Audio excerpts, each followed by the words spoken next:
चलो बच्चों, let's read this question. The question says, in which of the following pairs of reactants a displacement reaction will take place? Option A, copper sulfate plus iron. Option B, magnesium sulfate plus iron. Option C, zinc sulfate plus iron. Option D, calcium sulfate plus iron. Right? The key concept for this question is displacement reaction. अब यहाँ पे question सबसे पहले arise जो करता है वो है कि डिस्प्लेसमेंट रिएक्शन क्या होता है. See, displacement reaction is basically a kind of reaction जिसमें a more reactive metal will displace a less reactive metal from its salt. ठीक, जैसे हमारे पास क्या है, ये एक कोई एलिमेंट है और ये हमारे पास कोई कंपाउंड है, राइट.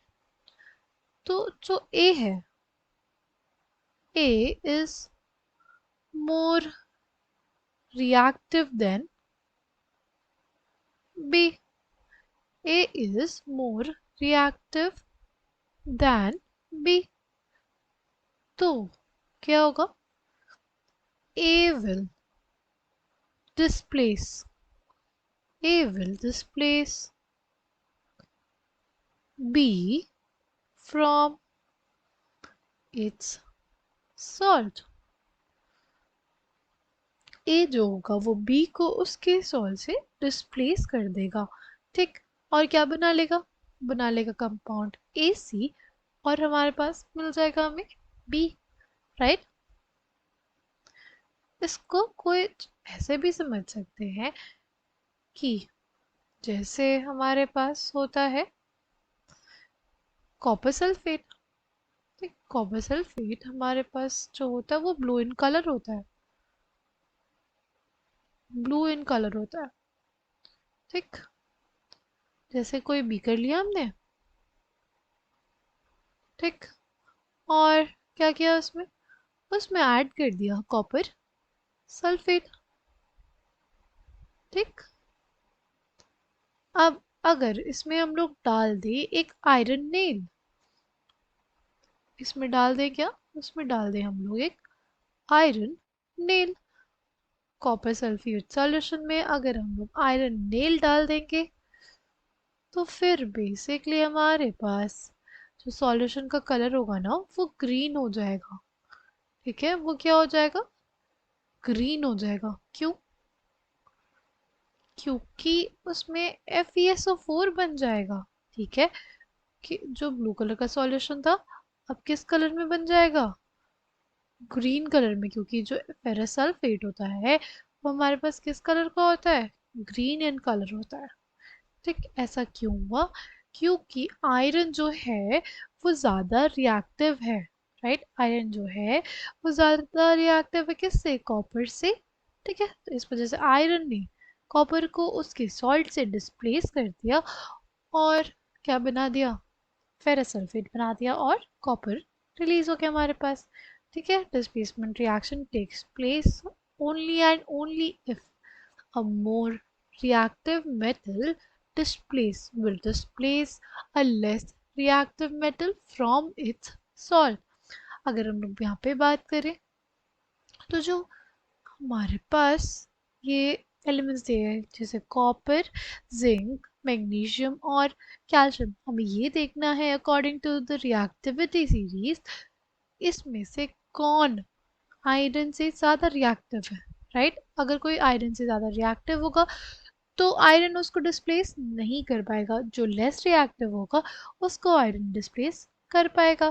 ठीक है, अगर इन जनरल रिएक्टिविटी सीरीज को ऑर्डर लिखना चाहें तो सबसे पहले होता है हमारे पास पोटेशियम, फिर क्या होता है सोडियम, फिर कैल्शियम, फिर मैग्नीशियम, फिर एल्यूमिनियम, फिर जिंक, फिर आयरन, फिर क्या आ जाएगा हमारे पास टिन आ जाएगा.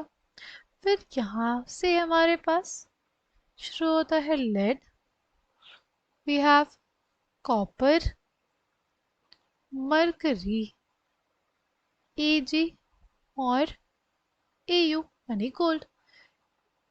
हमारे पास पोटाशियम जो होता है वो क्या होता है, मोस्ट रिएक्टिव होता है। और यहाँ पे जो गोल्ड है वो लीस्ट रिएक्टिव होता है। ठीक, तो अगर हम लोग देखें आयरन यहाँ पे है, आयरन कहाँ पे, आयरन इज समवट हियर। हमारे पास था कैल्शियम, जो कैल्शियम है वो आयरन से ऊपर है रिएक्टिविटी सीरीज में, राइट। यानी अगर आयरन का कोई सॉल्ट होता तो कैल्शियम उसमें से आयरन को रिप्लेस कर सकता था, डिस्प्लेस कर सकता था, बट हमारे कैल्शियम के सॉल्ट से आयरन उसको डिस्प्लेस नहीं कर सकता, क्योंकि जो कैल्शियम है वो ज़्यादा रिएक्टिव होता है किससे, आयरन से। ठीक, फिर अगर बात करें नेक्स्ट, नेक्स्ट है मैग्नीशियम। मैग्नीशियम भी क्या है, मैग्नीशियम भी ज़्यादा रिएक्टिव है किससे, आयरन से। ठीक, इस वजह से मैग्नीशियम के सॉल्ट्स में, राइट, मैग्नीशियम के सॉल्ट में आयरन रिप्लेस नहीं कर सकता उसको, आयरन उसको डिस्प्लेस नहीं कर सकता। फिर अगर बात करते हैं जिंक की, जो जिंक है वो भी क्या है, ज़्यादा रिएक्टिव है आयरन से, यानी आयरन जिंक के सॉल्ट में से जिंक को डिस्प्लेस नहीं कर सकता। लास्ट है क्या, लास्ट है कॉपर।